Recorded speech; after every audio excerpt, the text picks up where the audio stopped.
Estamos, meus irmãos, diante de um livro do profeta Malaquias, num contexto de profundo desânimo no meio do povo de Deus.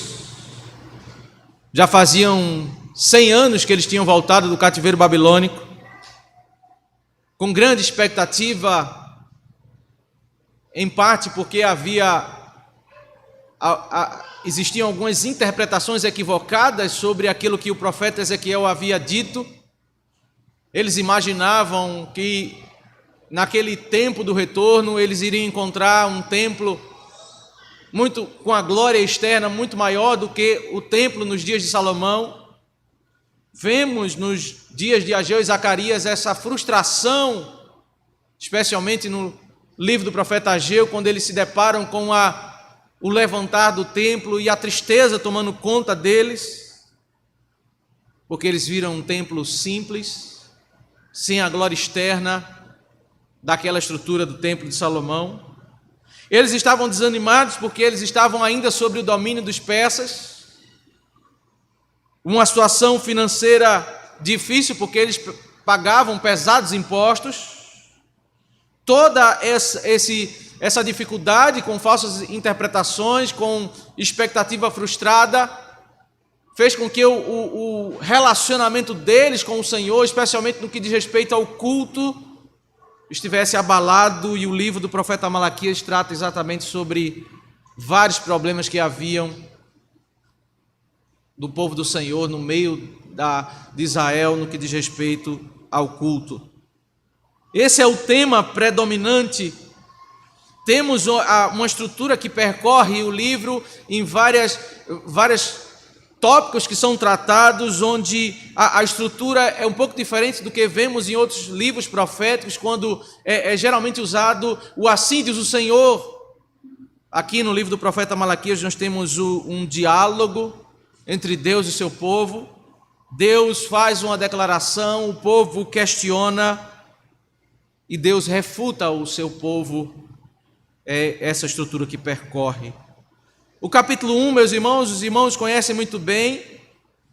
A primeira queixa que é levantada, eles questionam o amor de Deus no meio da crise, da dificuldade. O povo estava se levantando para medir o amor de Deus por meio de circunstâncias, dificuldades que eles estavam vivendo, privações que eles estavam vivendo. E é ali no capítulo 1 que o Senhor conduz os olhos deles para olharem a cena de Gênesis, o texto que trata sobre a eleição. E é aqui onde o povo do Senhor deve identificar o amor do Senhor, não por circunstância da vida, mas porque o Senhor nos escolheu, porque o Senhor nos separou para amá-lo.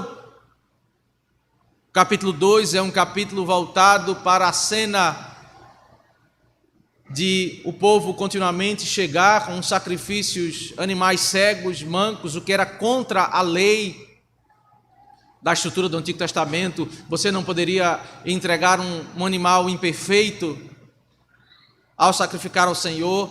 E não se bastasse o povo agir com naturalidade nisso, o sacerdote, porque certamente ele teria prejuízo financeiro ao rejeitar a entrega da oferta. Então o que o sacerdote fazia era vistas grossas, aceitava aquele sacrifício. E o Senhor questiona: será que se você oferecer isso ao teu governador, ele vai aceitar?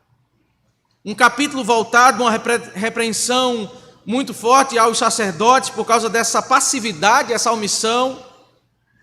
A imoralidade tomou conta de parte das famílias, começou a haver uma característica comum de divórcio, novo casamento com mulheres pagãs, e o capítulo 2 termina falando sobre como isso tinha afetado o culto, trazendo pessoas com conceitos pagãos para andar no meio do arraial do povo de Deus e fazendo contra aquilo que era o propósito do Senhor. O Senhor estabeleceu a família, essa expressão que tem lá no capítulo 2, para ter uma descendência piedosa.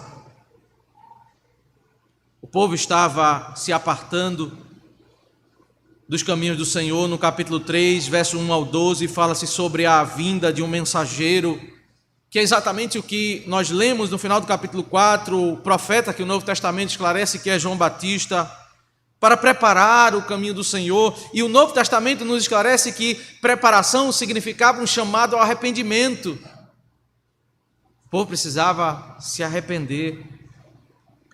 E nesse texto que nós lemos, nós vamos caminhar aí do capítulo 3, verso 13 em diante, o fechamento do livro. O Senhor trata essa realidade de esfriamento espiritual, especialmente em 6 sentenças que retratam o coração de um povo que se apartou progressivamente do Senhor. O Senhor, no verso 13, já descreve, nós temos a crise da incredulidade, verso 13 ao verso 15. Vocês disseram palavras duras contra mim, diz o Senhor. Eles poderiam até... E o livro deixa muito claro que eles não abandonaram o culto, eles estavam continuamente... Eles não estavam percebendo...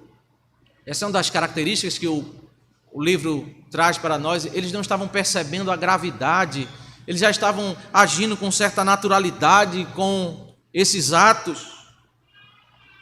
Talvez em momentos de crise emocional, de dificuldade, de dor. Talvez em momentos em que o império opressor cobrava, depois de um mês de trabalho suado, tomar quase todo o seu dinheiro, e naquela dor, naquela angústia, eles dirigiam ao Senhor e levantavam palavras que desagradavam ao Senhor.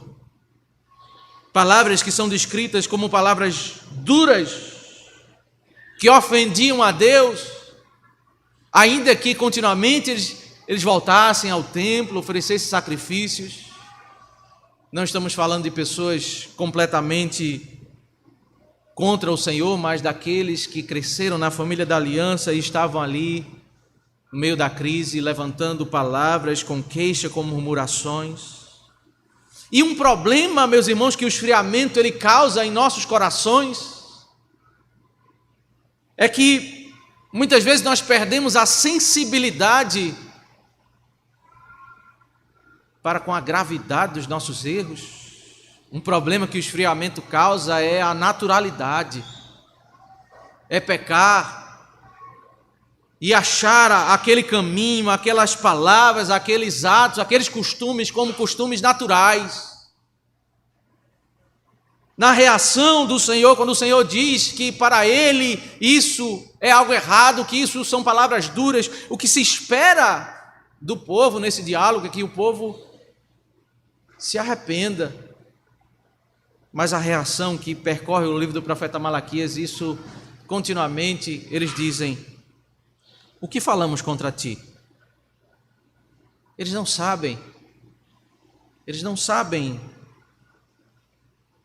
não medem as ofensas, eles não medem as murmurações.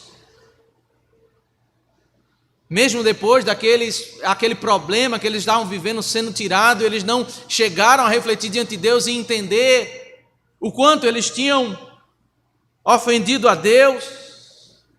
O salmista Davi, no Salmo 19, ele reflete sobre a revelação de Deus, a glória de Deus revelada nos céus.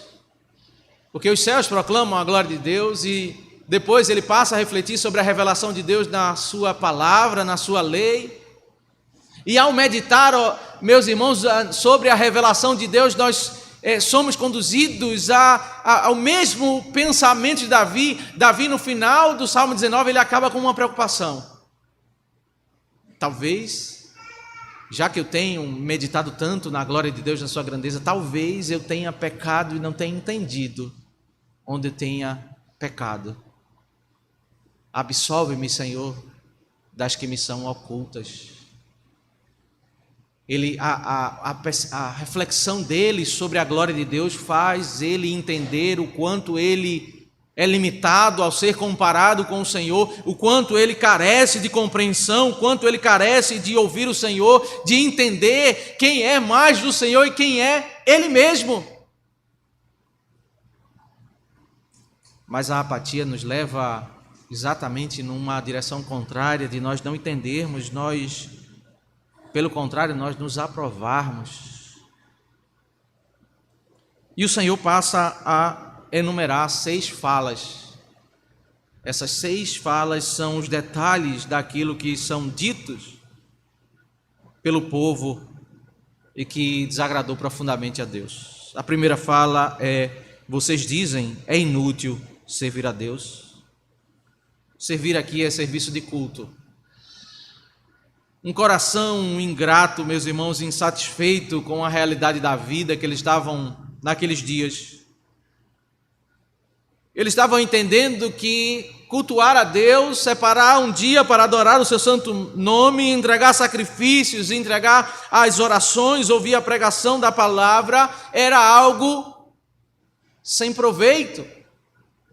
Não iria mudar a vida deles.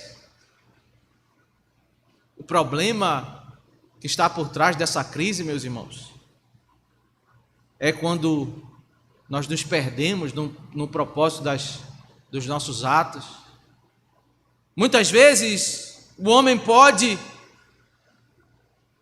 usar a Deus apenas como um meio para conseguir aquilo que é o anseio do seu coração, para nos deleitarmos nas dádivas da criação, deleitarmos naquilo que o Senhor nos dá.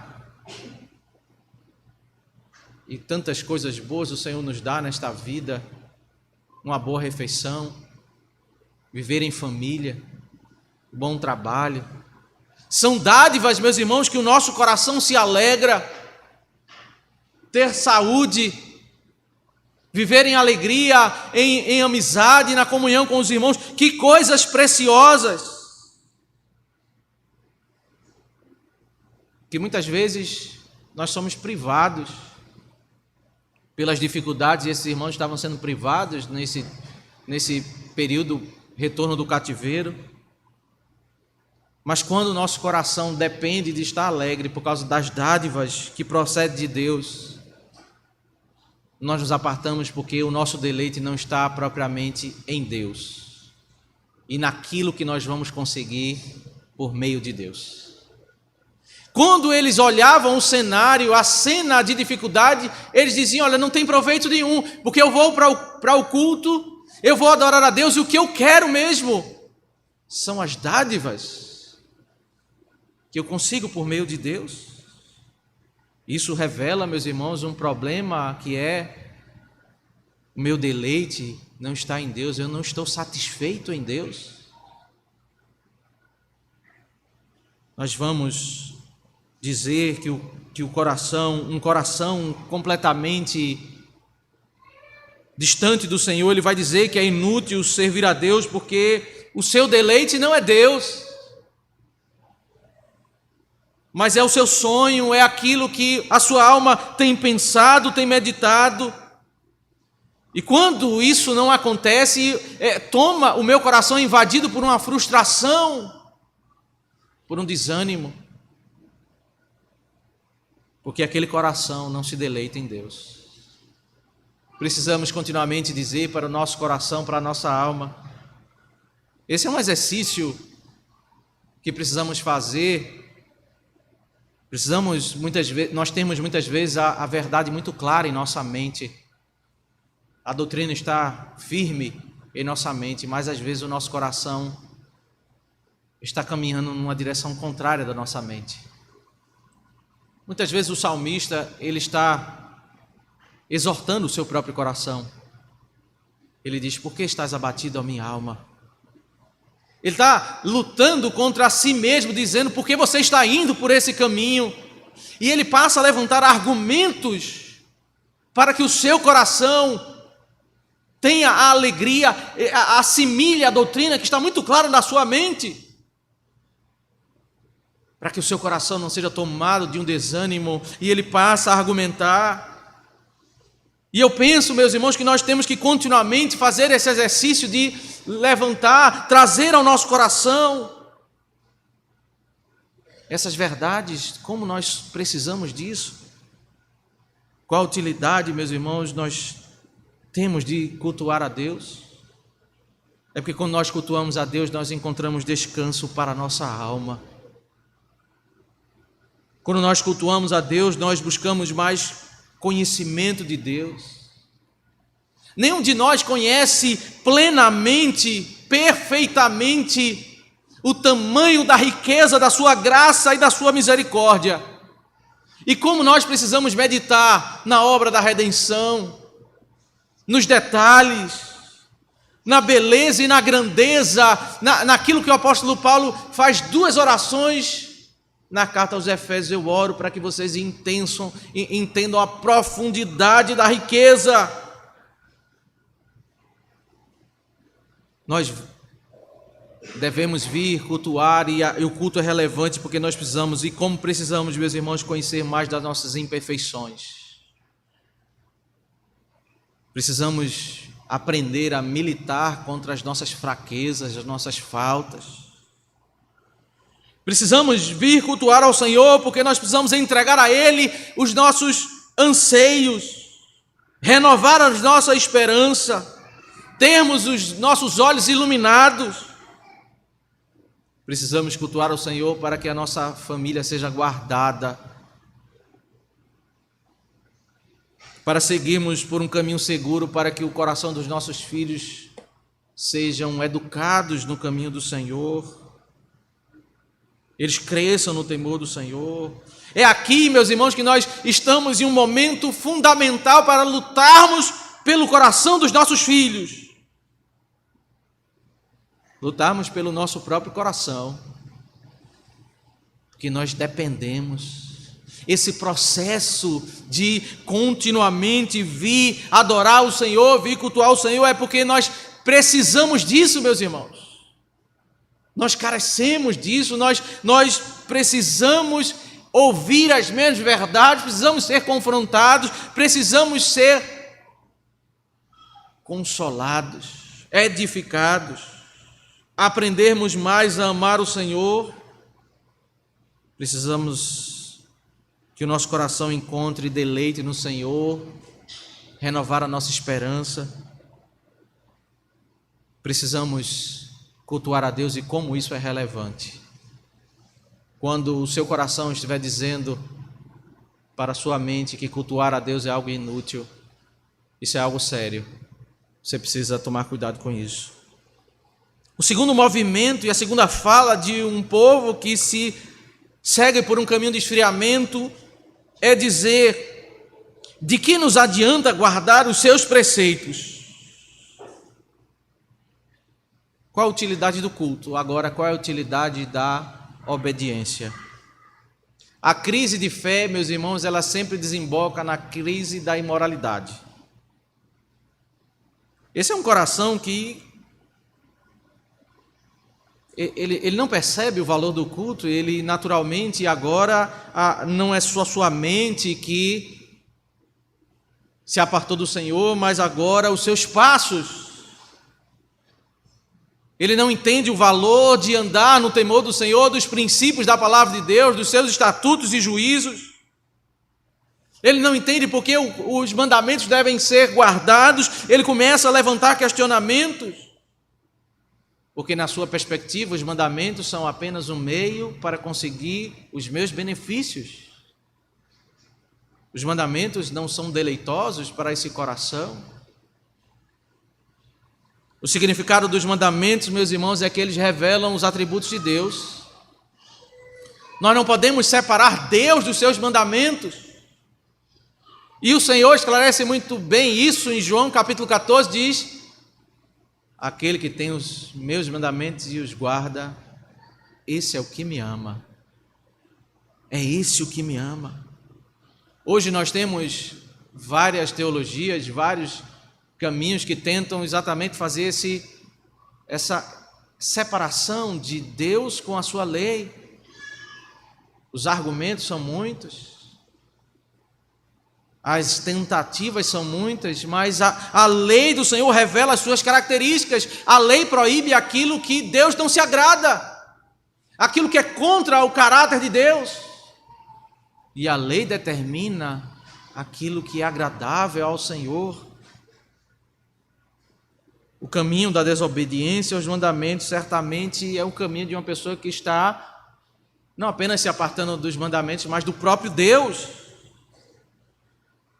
A perspectiva mundana que ela procede lá do jardim, lá de Gênesis capítulo 3, levantada pela serpente, é que os mandamentos eles procedem de um Deus egoísta. Na mentalidade mundana, Deus determina coisas porque Ele é um ditador egoísta.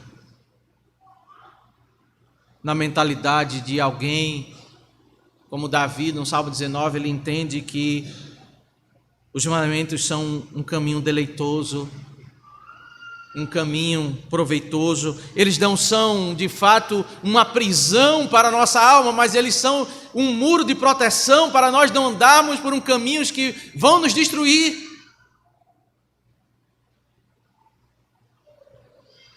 O ímpio, ele tenta proclamar isso, a vida nos mandamentos é uma vida de cativeiro. A vida de desobediência é uma vida muito mais lucrativa. É assim que os jovens tentam convencer, no livro de Provérbios, o homem que teme ao Senhor, o jovem que teme ao Senhor, vamos roubar, porque nós vamos ter uma vida lucrativa. Essa é a perspectiva de um homem que não teme a Deus. Ele entende que desobedecer não é algo proveitoso, desobedecer não é algo deleitoso. O salmista Davi diz como isso é deleitoso, como tua lei satisfaz a minha alma, como tua lei é um caminho para a minha alegria. Nessa escada de degradação, meus irmãos, a terceira fala é de que nos adianta guardar os seus mandamentos e em seguida andar de luto diante do Senhor dos Exércitos. Se não há relevância em obedecer, muito menos em se arrepender. Qual é o valor do arrependimento? Essa realidade está muito clara nos dias de Malaquias, quando o povo tratou a religiosidade, cheia, tomara de murmurações ao Senhor, tomara de incredulidade, havia imoralidade e havia uma religião estéril. Eles faziam aquilo que vai desembocar no farisaísmo, vários ritos, vários atos sendo entregues, mas não havia um profundo arrependimento no coração. É uma religião que caminha para a morte. Isaías capítulo 58, anos antes, já retrata isso quando fala sobre que eles não haviam entendido o que era o jejum. A prática de se abster de comer para se quebrantar diante de Deus, para se humilhar diante de Deus. Como Deus requereu isso em vários momentos da história do Antigo Testamento. Eles estavam simplesmente deixando de comer, mas eles continuavam oprimindo os trabalhadores. Não havia arrependimento do coração deles. Eles não viam relevância em se arrepender, porque eles se arrependiam dos pecados, mas o que eles queriam era que após o arrependimento eles deixassem de pagar impostos. Eles não estavam olhando para o próprio coração deles, para uma mudança de vida. Eles não entendiam que a riqueza que eles iriam colher era um coração transformado. Era uma vida espiritual melhor comunhão com o Senhor, mas eles não estavam querendo isso. A mentalidade deles estava completamente apartada do Senhor e agora a Bíblia começa a descrever: agora, pois, nós vamos dizer que os soberbos é que são felizes. Os soberbos é que são felizes. Eu desprezo o culto, desprezo a sua lei, desprezo o arrependimento. Agora os olhos começam a olhar para a vida do ímpio, e eu começo a admirar o ímpio, e começo a dizer que aquele que é soberbo, aquele que não se arrepende, aquele que não teme a Deus, a vida dele é uma vida feliz. Uma escada, meus irmãos, de degradação, terrível na vida desse homem, desse contexto de Israel, porque se nós lermos o Salmo de número 15, versículo 4, o Salmo que fala sobre quem subirá ao tabernáculo do Senhor, ao monte do Senhor, no versículo 4 diz: é aquele que aos seus olhos tem por desprezível ao que merece reprovação, mas honra os que temem o Senhor. O salmista descreve exatamente isso. Ele não admira a vida do ímpio, ele não admira o soberbo, mas aqui, nesse contexto, se despreza o culto, se despreza os mandamentos, se despreza o arrependimento. Ele começa a admirar a vida daquele homem que vive uma vida completamente apartada dos caminhos do Senhor. Um homem arrogante, um homem que não conhece a sua lei. E naturalmente ele começa a ter crises. Também os que praticam o mal prosperam. Ele começa a perceber que a vida lucrativa é a vida no pecado. Ele começa a olhar para o pecado, começa a admirar a vida pecaminosa, o seu coração está sendo tomado, a prosperidade é a vida feliz, a vida que realmente é a melhor vida, é a vida no pecado. É exatamente o argumento que os jovens ímpios fizeram ao jovem lá no livro de Provérbios e que ele está sendo confrontado. Não siga, não ouça esse conselho. Nós teremos lucros, nós teremos uma vida feliz, nós seremos abençoados. O anelo dos ímpios passa a ser o anelo daquele que cresceu no meio do arraial de Deus. Sim, eles tentam o Senhor e escapam. Ele agora, tomado de incredulidade, ele não concebe agora mais ver a soberania de Deus, a justiça de Deus. Ele agora está entendendo que Deus é passivo para com aquele que faz o mal. Deus não faz justiça, Deus não pune. Na mentalidade dessa degradação, ele passa a descrever Deus como aquele que não derrama juízo contra o ímpio. Ele está levantando palavras e por isso, naturalmente, o Senhor diz que essas são palavras duras, porque ele está condenando Deus por omissão. Ele está contrariando tudo aquilo que diz a sua palavra sobre o caminho da obediência ser o caminho da bênção, o culto ao Senhor ser o momento do nosso deleite. Mas o coração se apartou completamente dessas verdades. E aí, meus irmãos, nós temos uma forte transição no versículo 16, porque o versículo 16 em diante, ele passa a descrever os crentes, e a cena descrita ainda no versículo 16, ela dialoga com tudo aquilo que tem sido dito por um coração que está distante do Senhor. Toda essa ideia trazida de que é inútil servir a Deus, que o Deus não está olhando para nós, de que Deus não está nos ouvindo, de que Deus não está reagindo, de que Deus não vai nos abençoar. O versículo 16 diz: então os que temiam o Senhor falavam uns aos outros.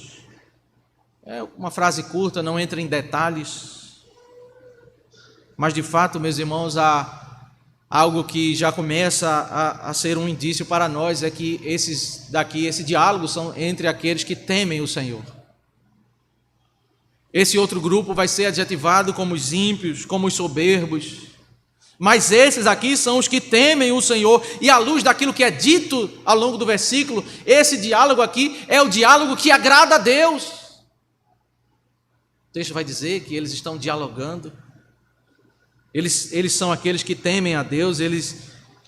O coração de alguém que teme a Deus é alguém que sabe a relevância do que é cultuar o Senhor. Temor a Deus é sinônimo, meus irmãos, de entender a relevância dos mandamentos. E se eu aprecio os mandamentos, eu também aprecio o arrependimento. Porque ao tentar sobre a sua lei, sobre as aplicações da lei, eu sou continuamente conduzido a terminar como o salmista Davi no Salmo 19, com o coração quebrantado, preocupado em não ofender a Deus, transgredindo a sua lei. Os que temem a Deus são aqueles, certamente, meus irmãos, como a sua palavra diz, salvos pela graça, salvos pelos méritos de Cristo,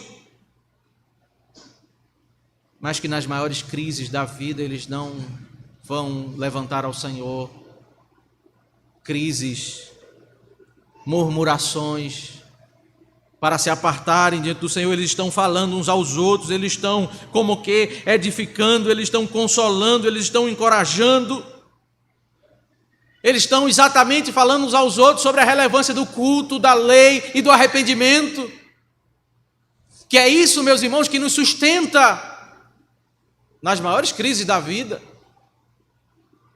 quando nós temos que sepultar pessoas queridas, quando nós temos um diagnóstico de doença, quando nós temos dores que no momento nós imaginamos que nem podemos suportar. São esses fundamentos da nossa alma e são palavras que os irmãos dizem a nós, que nos consolam, que nos encorajam, que nos edificam. São essas palavras que agradam a Deus e que fortalecem a igreja, fortalecem a vida da igreja. Para uma pessoa que está se apartando de Deus, tudo isso pode parecer vazio, mas aí Deus mostra uma cena, a cena celestial, quando diz: o Senhor escutou com atenção o que diziam. Literalmente o Senhor prestava atenção e escutava. Tem uma certa redundância. Esse é o propósito do texto, é enfatizar. Deus, Ele escuta tudo, meus irmãos. O que todas as pessoas dizem. Mas quando a Escritura usa a expressão para que Deus nos escuta, é uma ênfase, é um destaque para dizer: Deus tem prazer naquilo que é levantado diante dEle. Quando Deus diz que Ele escuta com atenção, é porque essas palavras elas não são vazias. As nossas orações não são vazias diante do Senhor. Aquilo que nós cantamos, o que é dito no dia do Senhor, no culto ao Senhor, o Senhor Ele presta com atenção o que nós falamos uns aos outros. Quando nós encorajamos os irmãos a temerem a Deus, a servirem a Deus. No Antigo Testamento tinha uma ilustração muito interessante. Havia um composto perfumado que ninguém poderia ter, era um perfume muito precioso, ninguém poderia ter nas suas casas. Se fazia aquele composto e fazia-se um incenso. Era algo muito perfumado.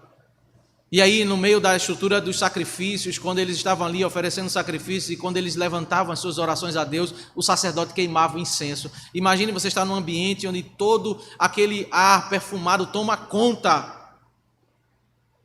A ilustração daquele incenso, o livro do Apocalipse vai descrever, é exatamente para representar a ideia de como as nossas orações elas são agradáveis.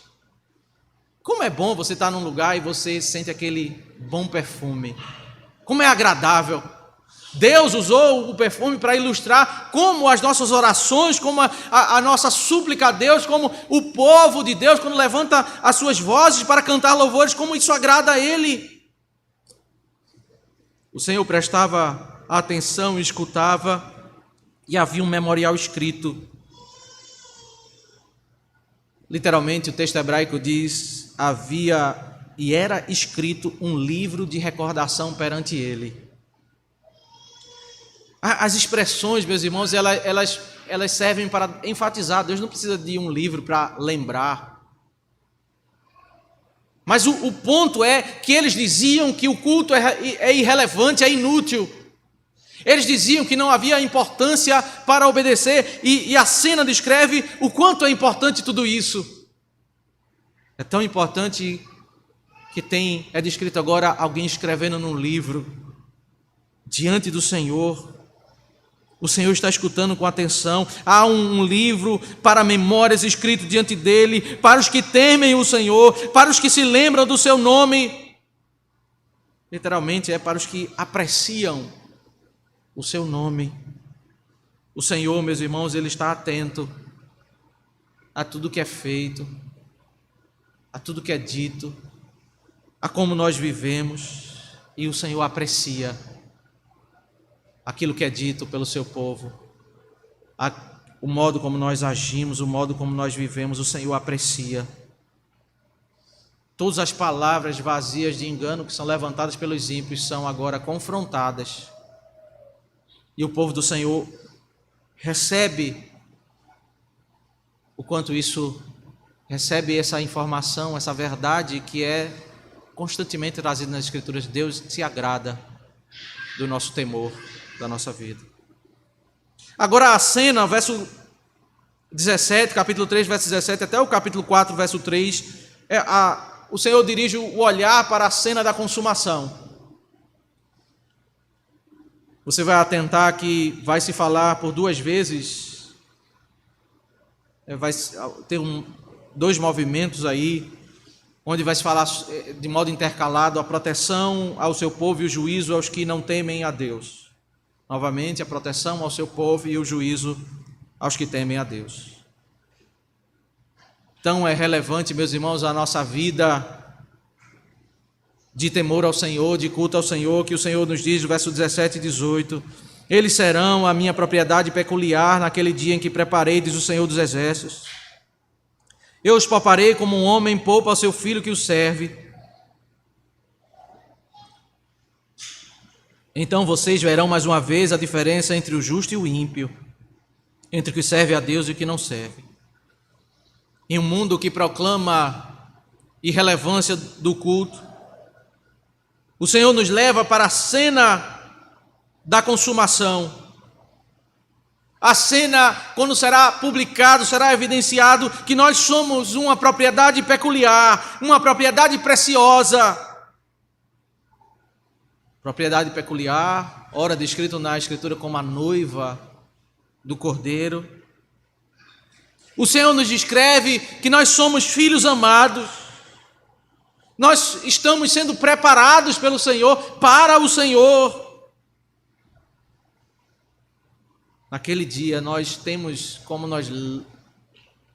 foi lido aqui na liturgia, nós temos sido alvos de misericórdia, mas naquele dia nós receberemos seremos poupados, a misericórdia de Deus será abundante sobre nossas vidas.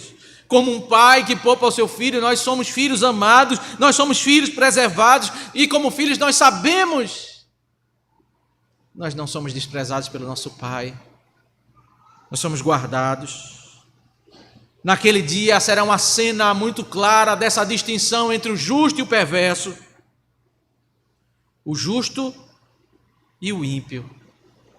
O homem levanta seus argumentos nas suas maiores reflexões para descrever o vazio do culto, o vazio do temor ao Senhor, mas Deus o descreve, Deus o adjetiva como homem ímpio, como um homem que não sabe o que é a pureza, o que é a piedade, o que é o temor do Senhor, um homem que não é um homem piedoso.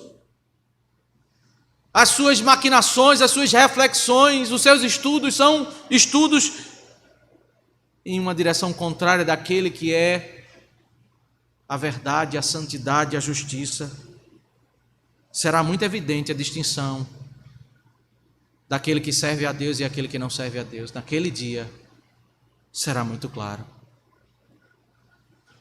Algo interessante nesse argumento levantado aqui é que o homem ímpio, ele levanta os seus questionamentos e as suas ideias sempre olhando para a terra, sempre olhando para as circunstâncias, porque o seu coração e a sua vida está na terra. E Deus confronta esses questionamentos, mas Deus leva o nosso olhar e o nosso coração para a vida na eternidade. E nós, meus irmãos, temos que andar por fé, andar no temor do Senhor, e o nosso coração não pode se apartar. que aqui nós somos peregrinos. E por vezes as nossas frustrações, as nossas dores, é porque o nosso coração teima em querer encontrar o céu aqui, em querer plena satisfação aqui. Esse mundo onde nós podemos nos deleitar na presença do Senhor é sim um mundo manchado por imperfeição, manchado por um processo em que nós vamos envelhecendo e as dores vão tomando a nossa vida. Um mundo onde nós temos vários sonhos, que muitos deles serão realizados, talvez outros não serão realizados. É um mundo que não vai nos trazer a plenitude da realização que nós encontraremos apenas no céu. E se nosso anseio for apenas nessa vida, nós certamente seremos frustrados. O Senhor nos leva para a cena celestial. Agora, o outro lado, se para o povo do Senhor é alegria, proteção, veja o que se descreve. Capítulo 4, versículo 1. Pois eis que vem o dia, queimando como fornalha todos os soberbos e todos os que praticam o mal, serão como palha. O dia em que vem os queimará, diz o Senhor dos Exércitos, de modo que não lhes deixará nem raiz nem ramo. A palha, meus irmãos, pode ter muito volume. Pode parecer algo muito grande. Na carta aos Coríntios, o apóstolo Paulo fala que as nossas obras, elas serão apresentadas diante de Deus e elas serão provadas pelo fogo. Se as nossas obras forem palha, serão destruídas. Se forem fogo, elas serão preservadas. Se forem ouro, prata ou pedras preciosas, elas serão preservadas. Mas se for madeira, feno e palha, se for aquilo que diante dos homens parece ter volume, parece, pela aparência, parece ser algo grande, mas ser provado pelo fogo não é nada. Assim é a vinda do ímpio. Eles parecem felizes, eles parecem ter uma vida plena, eles parecem encontrar deleite sem cultuar a Deus, sem viver a vida nos mandamentos, mas a vida deles é palha. E o juízo que pesa sobre eles naquele dia será um juízo destruidor. Imagine o fogo destruindo palha. Não fica raiz nem ramo, não fica nada. Agora, no paralelo, ele volta a falar sobre o que é aquele dia para o povo do Senhor. Mas vocês que temem o meu nome, nascerá o sol da justiça, trazendo salvação nas suas asas. Vocês sairão e saltarão como bezerros soltos da estrebaria. Naquele dia nós receberemos, meus irmãos, a aplicação plena da redenção de Cristo a nós. Nós somos salvos pela graça, já recebemos benefícios, somos justificados. Mas naquele dia, todas as dores dessa vida serão tiradas completamente e nós receberemos uma alegria plena. Não haverá doença, não haverá dores, não haverá angústias, não haverá frustrações. A redenção será que já foi consumada na cruz, a redenção que foi derramada sobre nós, ela será aplicada plenamente e a alegria descreve como um bezerro que salta na estrebaria. A cena do livro de Apocalipse, a cena de uma alegria plena, de uma satisfação, ficará evidente que os frutos que nós receberemos, porque nós somos eleitos do Senhor, salvos pela graça, a consequência será evidente, diferente do que será derramado sobre a vida dos ímpios. Vocês pisarão os ímpios, pois eles se farão cinzas debaixo das plantas dos pés de vocês naquele dia que prepararei, diz o Senhor. A Bíblia diz em Romanos 16, 20 que o Senhor esmaga Satanás debaixo dos pés, e aqui descreve que nós pisaremos os ímpios. Satanás e os ímpios, eles serão destruídos, eles serão condenados. E nós seremos abençoados, nós seremos favorecidos. A Bíblia descreve uma cena, meus irmãos, no livro de Apocalipse, que é a cena de Gênesis 3,15, de que há duas descendências, há dois povos. No livro do Apocalipse mostra uma ferrenha perseguição de um povo imoral, de um povo ímpio, para atender o propósito do pai deles, que é descrito em Apocalipse 12. Já que ele não pôde destruir o filho, ele quer destruir a sua descendência, todos que servem o Senhor. Esse é o anseio de Satanás. Esse é o anseio, destruir, mas eles serão destruídos.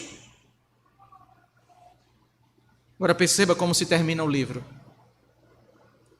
Versículo 4 ao versículo 6, depois de tratar da cena na terra, do que acontece nos dias de hoje, quando nós adoramos a Deus, da cena que acontecerá no futuro, o versículo 4 ao 6, ele dialoga lá com aquelas falas que foram ditas do verso 13 ao verso 15.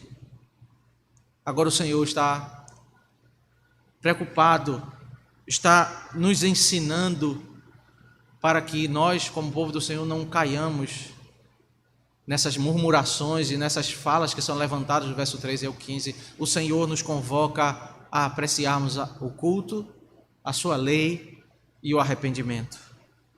Lembre-se da lei de Moisés, meu servo, o qual lhe prescrevi em Horebe para todo Israel, a saber, estatutos e juízos. Lembre-se da lei, é o que o Senhor diz para o seu povo. A lei foi dada lá no livro de Êxodo, estamos agora no final do Antigo Testamento, muitos anos depois. A palavra de Deus vai nos revelar no Novo Testamento que o Senhor Jesus vai falar sobre nós amarmos a Deus seguindo a sua lei. Durante toda a Escritura vai nos encorajar a viver no temor do Senhor, e Deus envia um profeta no Novo Testamento para que o povo entendesse isso. Como nós precisamos, meus irmãos, lembrar da lei.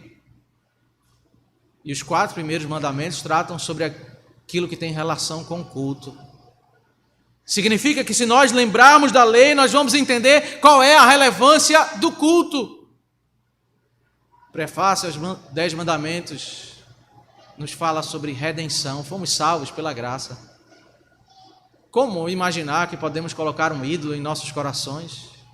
Como imaginar que podemos corromper o culto ao Senhor ou levantar profanação diante do Senhor? E como imaginar que no quarto não fazemos aquilo que está no 4º mandamento, que é onde desemboca o caminho afirmativo das 3 negativas, dos 3 primeiros mandamentos? Nós temos que cultuar ao Senhor para encontrar deleite para a nossa alma. Lembre-se da lei de Moisés, meu servo. Os 6 outros mandamentos nos tratam sobre a relevância de quando nós estamos vivendo para com o nosso próximo, o caminho da obediência no relacionamento com o próximo. E mais ainda, ao final do verso 4, fala sobre estatutos e juízos. Depois de ensinar sobre os 10 mandamentos, no capítulo 20, o capítulo 21 inicia um bloco para falar sobre estatutos e juízos, as aplicações da lei em todas as áreas da vida. Deus, ele está dizendo, lembre-se daquilo que está no mandamento e lembre-se de aplicar os mandamentos a todas as áreas da vida. Os antigos costumes muitas vezes são preservados, costumes como nós lemos anteriormente. Precisamos, meus irmãos, viver uma vida de temor. Por isso o Senhor diz no verso 5 e 6, eis que eu lhes enviarei o profeta Elias, antes que venha o grande e terrível dia do Senhor. Momentos antes da primeira vinda, o Senhor envia um profeta que vai tratar o coração do povo para que eles entendam o valor da lei, o valor do arrependimento. E na fila que estavam para se aproximar de João Batista, estavam muitos religiosos. Ele olha para aquela fila de pessoas que estavam ali para se aproximar dele, para serem batizados. Ele diz, raça de víboras. Ele, numa linguagem bíblica, ele está dizendo, vocês são filhos da serpente, lá de Gênesis capítulo 3. Vocês são dessa geração. Vocês não temem o Senhor. Aquela fala não é um xingamento. Ele está olhando para o texto de Gênesis 3, dizendo assim, olha, vocês estão na fila, mas na realidade o texto fala sobre dois tipos de pessoas, e vocês são do tipo de pessoas da serpente, pessoas hipócritas, pessoas que se aproximam como se apreciassem a lei, a vontade do Senhor, mas vocês são raça de víboras, vocês são ardilosos. As características da serpente de Gênesis capítulo 3. Eu enviarei o profeta Elias, Deus envia, meus irmãos, o profeta Elias para falar para o seu povo. E como, meus irmãos, nós precisamos ouvir sobre a lei do Senhor, sobre arrependimento. Às vezes casamentos se destroem porque o marido não consegue pedir perdão à esposa, que a esposa não consegue pedir perdão ao marido, que o pai não consegue pedir perdão ao filho, o filho não consegue pedir perdão ao pai, porque muitas vezes nós nos esquecemos que nós também precisamos nos arrepender. Precisamos entender a relevância do quebrantamento. Muitas vezes nós até não dizemos que nós apreciamos os soberbos, mas se a nossa vida imita o comportamento dele, a dureza de vida dele, é porque nossa vida está apreciando exatamente o caminho da soberba. É como se arrepender não fosse um caminho bom. Salmo 32, o salmista Davi diz, enquanto calei os meus pecados, envelheceram os meus ossos pelos meus constantes gemidos. Até que eu confessei, e todo aquele que confessar, ele passa a descrever em outros termos, dizendo como será a alegria daquele que teme ao Senhor, daquele que confessa. O profeta Elias, meus irmãos, ele foi enviado com um propósito. Ele converterá o coração dos pais aos seus filhos e o coração dos filhos aos seus pais, para que eu não venha e castigue a terra com maldição, porque Deus, meus irmãos, ele se desagrada da dureza.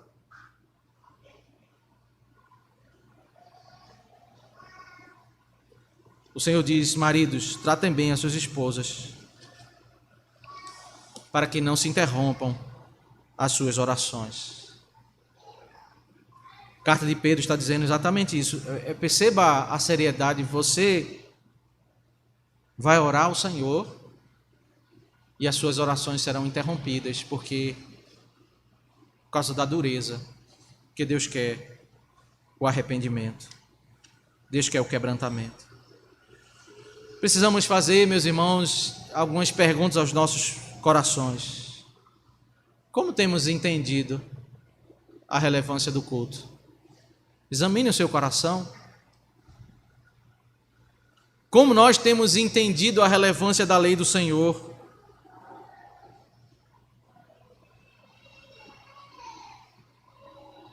Ter a sabedoria de avaliar o próprio coração é um bom caminho. Como nós temos sido preparados para nos arrepender quando nós somos confrontados? Como está o nosso coração? Como uma verdade pode ser tão apreciada pelos que temem ao Senhor e tão odiada por aqueles que não temem ao Senhor? É exatamente isso o Evangelho. Eu quero concluir lendo 2 Coríntios capítulo 2, verso 14 ao 17, onde essa cena ela é retratada, uma fragrância que para alguns é um bom perfume, que tem cheiro de vida, mas a mesma fragrância para outros tem cheiro de morte. Graças, porém, a Deus que em Cristo sempre nos conduz em triunfo e por meio de nós manifesta a fragrância do seu conhecimento em todos os lugares, porque nós somos para com Deus o bom perfume de Cristo, tanto entre os que estão sendo salvos, como entre os que estão se perdendo. Para com este cheiro de morte para a morte, para com aqueles aroma de vida para a vida. Quem, porém, é capaz de fazer essas coisas? Porque nós não estamos, como tantos outros, mercadejando a palavra de Deus. Pelo contrário, em Cristo é que falamos na presença de Deus, com sinceridade e da parte do próprio Deus. Que o Senhor nos abençoe. Vamos orar ao Senhor. Te damos graças, ó Deus, por Tua palavra, pela Tua bondade, porque o Senhor nos exorta, o Senhor nos encoraja, o Senhor nos dirige, pelo privilégio, ó Deus, que temos nessa manhã de adorarmos o Teu santo nome. Aplica, ó Deus, as Tuas verdades aos nossos corações, aos corações dos nossos filhos. Dirige, ó Deus, os nossos passos, para que não caiamos, ó Deus, numa frieza espiritual. Nos preserva, nos protege, nos faz, ó Deus, crescer no temor do Senhor, como nós precisamos, ó Deus, da Tua proteção. Isso que nós te oramos, em nome de Cristo. Amém.